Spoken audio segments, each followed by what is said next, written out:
हमीरपुर के डीटीवी टिक्कर की वर्षा शर्मा के द्वारा अपने ससुराल पक्ष के खिलाफ सोशल मीडिया पर दिए जा रहे बयानों के बाद ससुराल पक्ष ने भी कैमरे के सामने आकर जवाब दिया है। बड़सर के सालन गांव के ससुर किशोर लाल और सास सरिता देवी ने सोशल मीडिया के माध्यम से वायरल वर्षा के आरोपों को सिरे से नकारते हुए इन्हें झूठा करार दिया है। वर्षा के ससुर किशोर का कहना है कि मेरे बेटे विवेक की शादी के बाद ही वर्षा ने बहरीन जाने के लिए जिद की और जिस पर आनन फानन में पासपोर्ट और बाकी कागजात बनाए गए, लेकिन बहरीन में भी 2-3 महीनों के बाद इंडिया वापस आने के लिए वर्षा के द्वारा जिद की गई और लड़ाई करके वह घर लौट आई। उन्होंने बताया कि वर्षा ने सारे पैसे अपनी मम्मी के खाते में डालने के लिए भी जोर दिया और कहने लगी कि मैं ससुराल में नहीं रहना चाहती हूँ। उन्होंने बताया कि वर्षा को खर्चा भी मिलता रहा है, लेकिन फिर भी वर्षा झूठे आरोप लगा रही है। उन्होंने बताया कि 25 जून 2020 को मेरे पोते को लेकर जब वह घर आई तो घर में पूरे हिंदू रीति रिवाज से कार्यक्रम का आयोजन किया गया, लेकिन 27 जून को ही वर्षा लड़ाई करके घर वापस चली गई।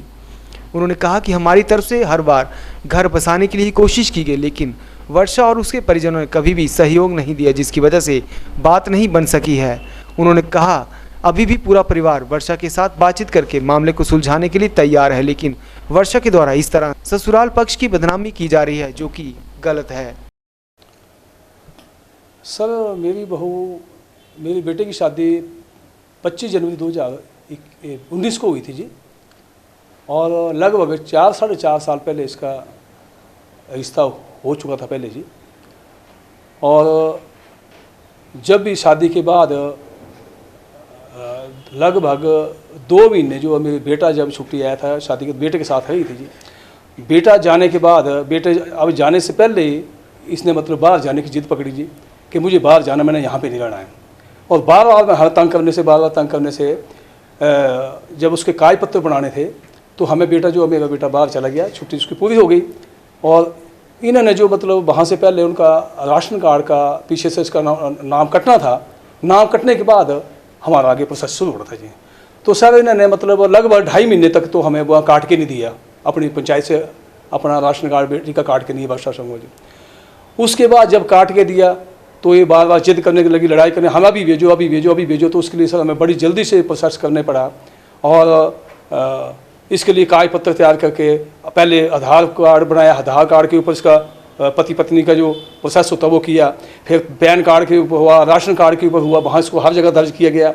उसके बाद इसको पासपोर्ट दोबारा से बना, उसके बाद उसके दर्ज किया गया, उसको पासपोर्ट के सारे तैयारी होने के बाद फिर इसको बाहर कागज भेजे गए वीज़ा लगने के लिए।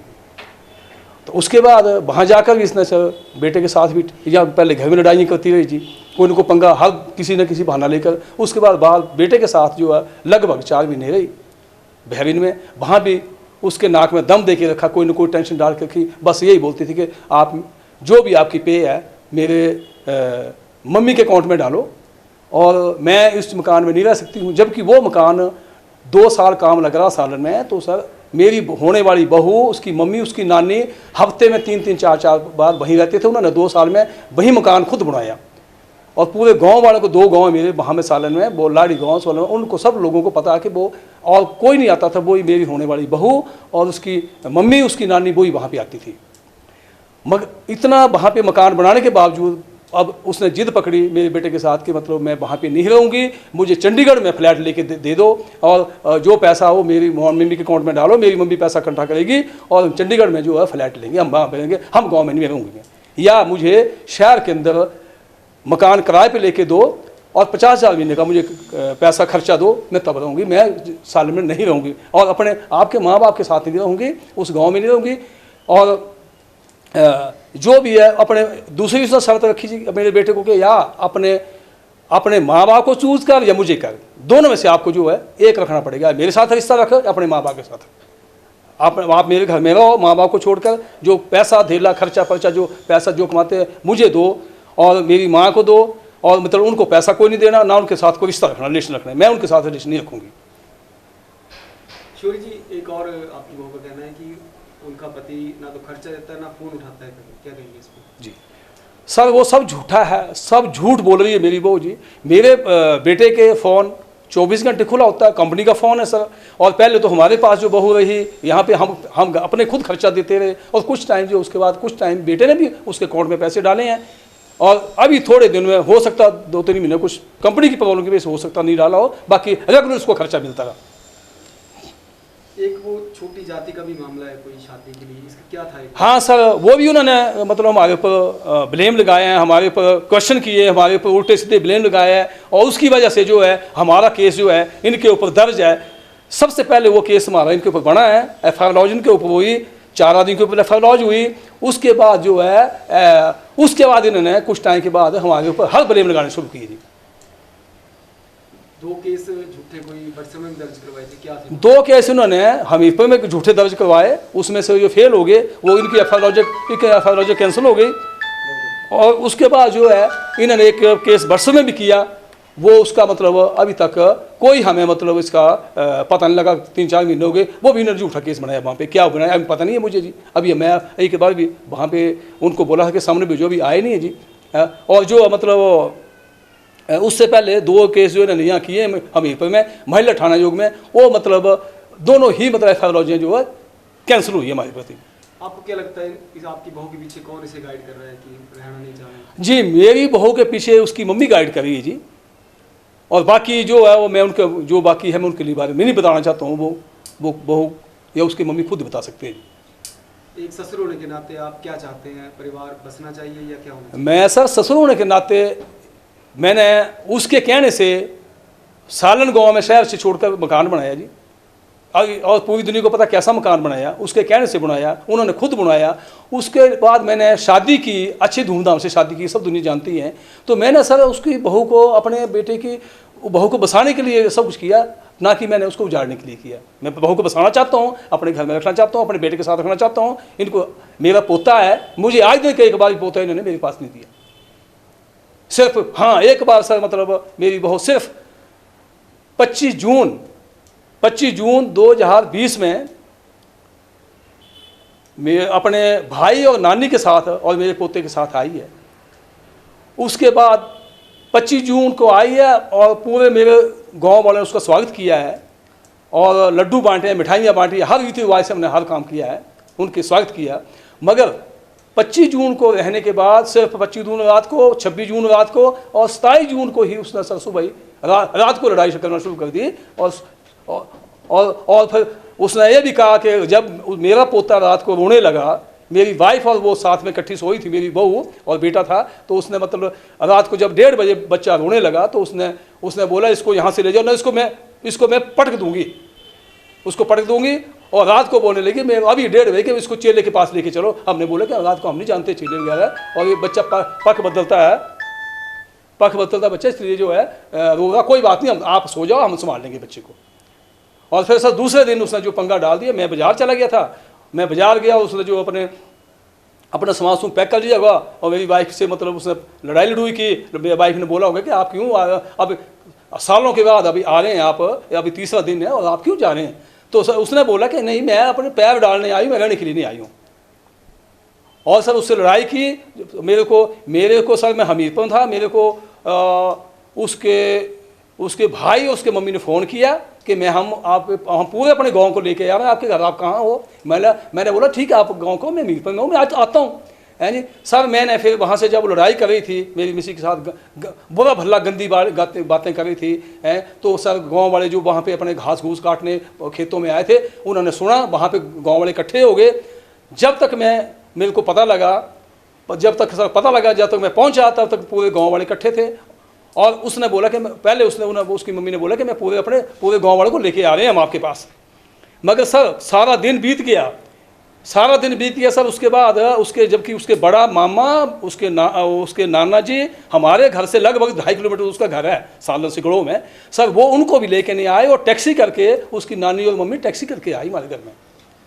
और जब तक दोनों गांव वाले बैठे हुए थे, गांव वाले ने उनको पूछा कि क्या कारण, उन्होंने बोला कोई कारण नहीं बताया। सर उसने फिर बाद में यही कहा कि लड़का जो है 15 साल, जबकि 13 साल बड़ा, उसने 15 साल का हो गया, 15 साल बड़ा लड़का, तो उस लड़के के पास हम नहीं रहेंगे, मेरी बेटी नहीं रहेगी। उसकी मम्मी और उन्होंने बोला, और उन्होंने कहा कि ये नीच जात से संबंध करते, बड़ा गंदा भला बुल्ला बोल रहा है, इसलिए हम इनको, मैं यहाँ पे नहीं रखूँगी, ना इसके पास मैं बसाऊँगी, ना रखूँगी जी। और तो सारे इसमें गवाह सर, सभी गवाह के ने पुरुष। मैंने फिर उसके बाद उसके बाद उसके घर में भी गया जी, मैं पंचायत में भी गया, उधर उसके टिक्कर में भी अपने 4 आदमी लेकर गया मेरे साथ है कि मतलब मुझे जो है इसको लेके जाना है, मेरे साथ बात करो। तो सर उन्होंने इतनी मुझे अपशब्द बोलकर, इतनी गंदी बातें बोलकर मुझे वहाँ से, हम 4 आदमी थे, उनको निकाला और एक चाय तक नहीं पूछा, इतनी गंदी बातें बोली हमें, है जी। जो मतलब और जो उसके बाद सर, उसके बाद में न्यायाधीश शिमला के लिए मैंने एप्लीकेशन लिखी और उसके बाद साथ में पुलिस अधिकारी उप ASP उनको मैंने एप्लीकेशन लिखी। उसके बाद FIR लॉजिंग के ऊपर हुई सर। मेरे गांव वाले ने पूरी गवाहियाँ दी सर, पूरे गांव वाले को सबको पता है, सारी गवाहियाँ दी जो सच्चाई थी। इसके नाना ने भी सर हमारे हक में जो सच्चाई गवाही दी। उसके बाद सर उसके बाद क्या हुआ कि उसके बाद इन्होंने सर, जब हमारा इनके ऊपर FIR लॉज हमारी तरफ से हुई, उसके बाद इन्होंने सर झूठी हमारे पर जितने भी मतलब आरोप लगाने शुरू किए, उनकी झड़ी लगा दी सर, आरोपों की झड़ी लगा दी, झूठे आरोपों की झड़ी लगा दी। तो सर वो जितने झूठे आरोप लगाए वो सब खारिज हुए सर, और इनकी FIR लॉजें खत्म हुई सर। खिलाफ काफ़ी बातें चल रही हैं, क्या कहेंगे इस पर? हाँ सर, ऐसा है कि जो श्री रमेश चंद जी इसमें जीवनुसाह के हैं, चैनल के हैं, उन्होंने सर हमें कोई नहीं, हमारे से ना कोई कॉन्टैक्ट किया, ना हमें कुछ सुना, ना कोई बात की। एक साइड से सुना उन्होंने, और एक साइड से सुनकर जो है वो झूठी खबरें, जो उनके कहने से झूठी खबरें लगा रहे हैं और हमें चारों तरफ से झूठा बना रहे हैं और हमें बदनाम करने की कोशिश कर रहे हैं। इससे अच्छा होता कि वो शर्मा जी है, रमेश शर्मा जी हैं, वो उनके सगे रिश्तेदार हैं, और उनके सगे रिश्तेदार तो हमारे भी वो सगे रिश्तेदार हैं। अब उनको चाहिए था, इस हो सकता है इससे पहले ही हमारे घर में बैठकर बात कर लेते तो और भी अच्छा होता। वहीं वर्षा की सास सरिता देवी ने बताया कि वर्षा को अपनी बेटी की तरह घर लेकर आए थे, लेकिन मेरी बेटी को शादी के बाद ही वर्षा ने तंग करना शुरू कर दिया था। वहीं सास और ससुर से भी लड़ाई करती रहती थी। उन्होंने बताया कि हर संभव कोशिश की गई है, लेकिन वर्षा के रवैये के चलते आज बात बिगड़ रही है। सास ने रोते हुए कहा कि वर्षा अपनी मनमानी से ही मायके जाती रही थी और आती रही है। उन्होंने बताया कि बहरीन में जाने पर भी फिर से घर आने के लिए छोड़ने की जिद भी उसके द्वारा की गई, जिसे बेटे के द्वारा दिल्ली तक छोड़ा गया था। बाद में उसे हम घर लेकर आए थे। सास ने बताया कि अपने पोते को सही ढंग से देखा तक नहीं है, लेकिन फिर भी सास ने बताया कि उन्होंने अपने पोते को सही ढंग से देखा भी नहीं है। और अब इस तरह से वर्षा के द्वारा सोशल मीडिया पर दिए जा रहे वीडियो से पूरा परिवार परेशान है और पूरे परिवार की बदनामी हो रही है। उन्होंने कहा कि वर्षा पूरी तरह से झूठ बोल रही है। उन्होंने मुख्यमंत्री जयराम ठाकुर से निवेदन करते हुए कहा कि मेरे बेटे को झूठ बोलकर फंसाया जा रहा है और बदनाम किया जा रहा है, इसके लिए सरकार हमारी मदद करे। सरदार जी, आपकी बहू वर्षा के द्वारा क्यों लग रहा है आपको कि क्यों इतने आरोप लगाए जा रहे हैं आपके बेटे के खिलाफ? क्या बोल सकते हैं, हम तो उसको अपनी बेटी की तरह घर लाए थे, बेटी मानना था, बेटी से भी ज़्यादा मानना था बहू को, पर क्या करें, उसने पता नहीं बेटे को तंग करना शुरू कर दिया कि बस मेरे साथ ही रहो, घर वालों को छोड़ो, पता नहीं क्या क्या बेटा कैसे सहन करता रहा, मुझे तो बाद में पता चला। और हमारे साथ भी बिल्कुल ठीक नहीं लगाती थी, कोई कुछ बोलती थी, कोई कुछ बोलती थी, कोई आप ऐसे हो, किस इंसान से तूने शादी कर ली, ये वो, बस ऐसे ही है। क्या बोलूँ, मैं तो हर संभव कोशिश की कि उसको मैं उसके पैर तक मैंने पकड़े बहू के कि प्लीज़ बेटा मत अपना देखो, अपना तेरा घर बार है, सब कुछ बच्चा करो, ठीक ढंग से रहो, पर उसने कुछ भी नहीं सुनी, मेरी एक भी ना सुनी। पता नहीं अपनी मनमानी, अपनी इच्छा से जाती थी, अपनी हमारे पास तो रही नहीं, वो अपने पेके में रही, अब बेटे के पास भी जाके आई बार, पर वो उसने बिल्कुल भी वो बेटे से भी ठीक नहीं लगाई। और 3-4 महीने के बाद ही उसके बच्चा होना था, अभी तीसरा महीना था, और बेटे को तंग करना शुरू कर दिया कि मुझे इंडिया छोड़ो, इंडिया छोड़ो। बेटा दिल्ली तक छोड़ने आया, हम लेने गए उसको, दिल्ली से ड्राइवर करके लाए, बच्चा होने तक हम पूरा उसका सिर्फ बहरीन से 1 हफ्ता ही हमारे पास रही वो, और अपनी मम्मी के घर ही रही। फिर उधर से हमने कई बार बीच में मैंने बोला बच्चा बेटा आ जाओ थोड़े दिन हमारे पास भी, हमारे भी इच्छा होती है हम अपने ढंग से आपको कुछ खिलाएं पिलाएं कुछ करें।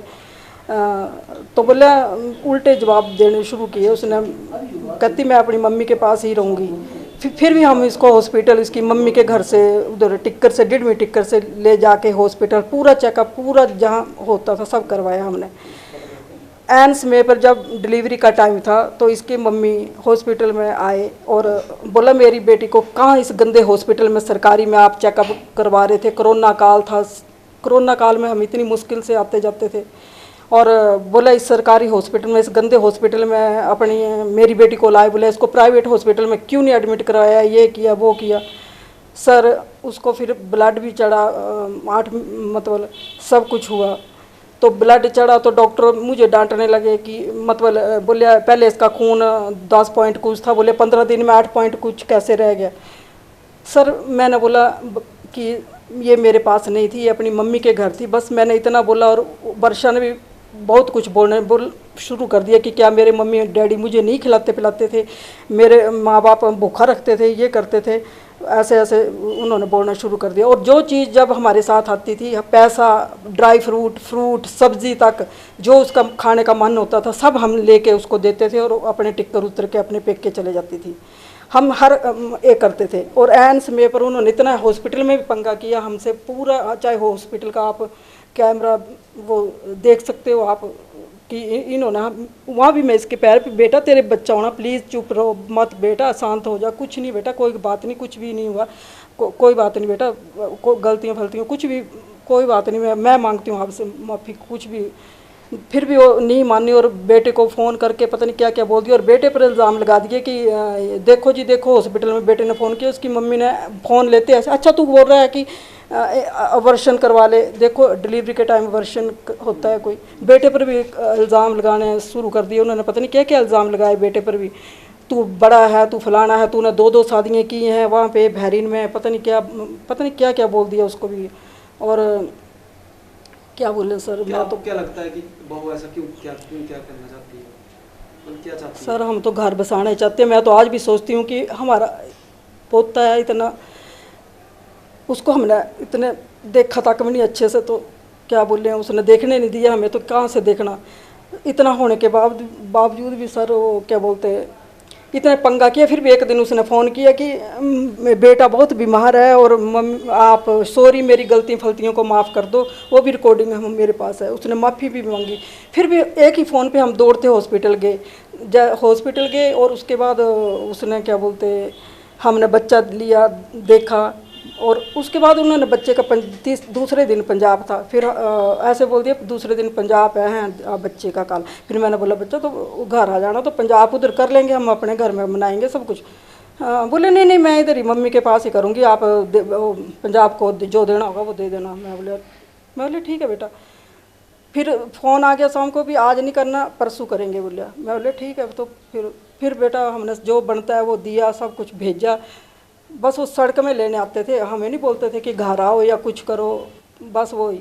उसके बाद बेटा उसने हम बस कोई ना कोई रोज़ कोई ना कोई हमारे ऊपर कोई आरोप लगाने, कुछ ना कुछ बेटे को फ़ोन करना, तंग करना बेटा, बस ऐसे ही करती रही। हम फिर भी सोच रहे हैं कि वो घर आए, अपने घर बसाए, अपने घर में हम, मेरा छोटा सा बच्चा, छोटा सा पोता जो भी पता नहीं अब नाम उसका क्या है सर, हम उसको कोई भी अपना बेटे का घर नहीं उजाड़ना चाहता। मैं रिक्वेस्ट करती हूँ, मैं सबसे हाथ जोड़ के जिला सरकार, प्रशासन, जनता, पुलिस प्रशासन, श्रीमती मुख्यमंत्री श्री जयराम ठाकुर जी, मोदी जी, मेरे बेटे की सच्चाई, मेरे बेटे की हमारी सच्चाई जल्द से जल्द सामने लाएं और मेरे बेटे को न्याय दिलाएं।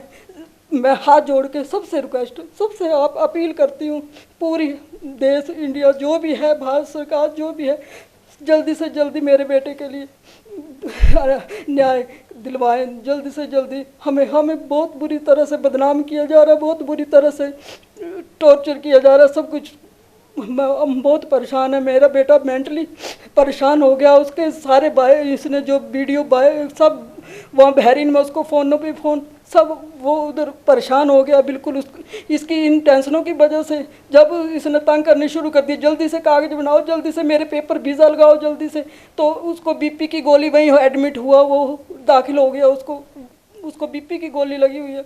मेरे बेटे के लिए कुछ करो, ये सरकार, जनता, सब मेरे बेटे के लिए मैं आपसे अपील करती हूँ, सबसे, हिमाचल सरकार से, सबसे। वहीं किशोरीलाल के नज़दीकी दोस्त प्रकाश चंद सेन ने बताया कि वर्षा ने ससुराल पक्ष के साथ ठीक से व्यवहार तक नहीं किया है और इसके कारण ही पूरा परिवार आज परेशानी में है। उन्होंने बताया कि कई बार दोनों पक्षों के बीच समझौता करवाने के लिए भी पहल की है, लेकिन वर्षा के परिजनों का रवैया ठीक न होने के चलते ये समझौता नहीं हो सका है। किशोरी जी की आप कैसे इनसे संपर्क में? हाँ सर, मेरे पैमाए को 21 साल हो गया, लगभग मैं 20 साल से जानता हूँ। बहुत ही नेक इंसान हैं और इनकी तरह मेहमानबाजी में के मुकाबले में कोई भी नहीं है। अच्छा, ये सर ऐसा है कि हमारी जो संस्कृति है पूरी विश्व में सबसे अच्छी है।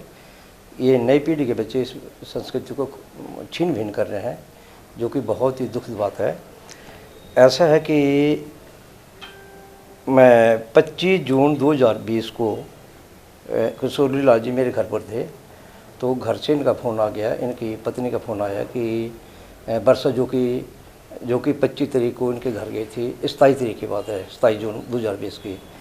तो इनकी पत्नी ने रो करके इनको बताया कि आप जल्दी घर आ जाओ, क्योंकि वर्षा ने बड़ा बखेड़ा खड़ा किया हुआ, बहुत झगड़ रही है, आप आ जाओ। तो सूर्य जी ने मुझे अपने साथ लिया, स्कूटर के ऊपर भागते हुए, मतलब इनके 60-70 किलोमीटर की स्पीड में इन्हें स्कूटर दौड़ाया।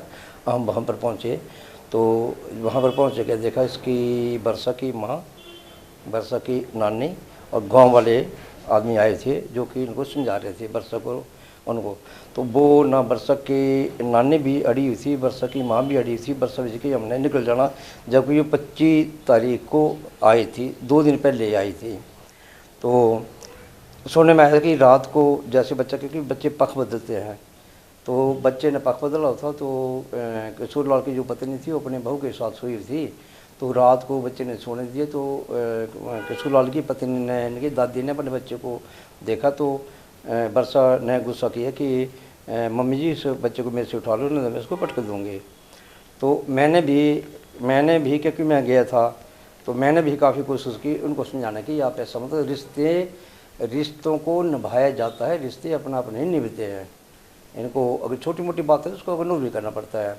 तो उन्होंने क्या कि जी ना गांव वाले क्या ना माना ना इनका, मेरे सामने मैं बिल्कुल हाजिर नाजिर भगवान की कसम खा के बोलता हूँ कि किशोरीलाल की पत्नी सरता देवी ने उस बेटी वर्षा के आगे पाँव पर मत्था टेका कि बेटी मत जाओ, हमारी बेइज्जती मत करो, आप तब से लेकर अपने मायके में या अब हमारे अपने घर में रहो, यहाँ पर रहो।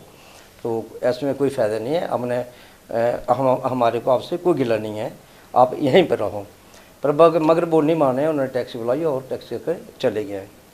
तो पंजाब के टाइम में जब इनका पंजाब हुआ 18/7/20 को भी, तब भी किशोरीलाल मुझे लेके गया, क्योंकि इनके जो जेवर थे वर्षा बेटी की, तो इनके घर में, तो जेवरों को लेकर के वहाँ पर गया। पहले तो ये मनाते रहे कि पंजाब बच्चे का करना तो अपने ससुराल में करो, पर वो नहीं माने। उन्होंने बेटे का पंजाब अपने मायके में किया। तो 5100 रुपये मैंने अपने हाथ से उनके घर के पास उनको बुला करके, घर में तो नहीं गया, तो बुला के 5100 रुपये दिया और कुछ और सामान दिया जो भी शगुन के तौर पर दिया जाता है पंजाब के समय में, वो दिया। और 2-1 महीने पहले की बात है कि हमने आपस में समझौता करने की कोशिश की। तो भोटा में होटल है एक के स्टार, वहाँ पर गए, 10-15 आदमी उनकी तरफ से आए थे, 10-15 आदमी हमारी तरफ से गए थे। तो बड़ी कोशिश की इस करने की। तो जब किशोरीलाल की पत्नी ने उस पोतरे को पकड़ने की कोशिश की, तो उसने बच्चे से हाथ नहीं लगाने दिया। तो एक दफ़ा हम फिर समझौते के लिए इनके घर में गए थे, किशोरीलाल, जैसे किशोरीलाल ने बताया भी, मैं गया था, किशोरीलाल का साला गया थे, किशोरीलाल का साधु गया थे, हम 4 जने गए थे उनसे बात करने के लिए।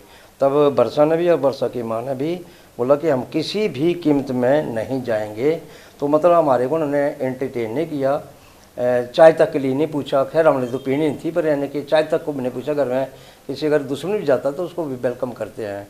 तो जब इन्होंने रिश्ते की रखने की कोई गुंजाइश ही नहीं छोड़ी है, एक तरफा थोड़ी रिश्ता निभता।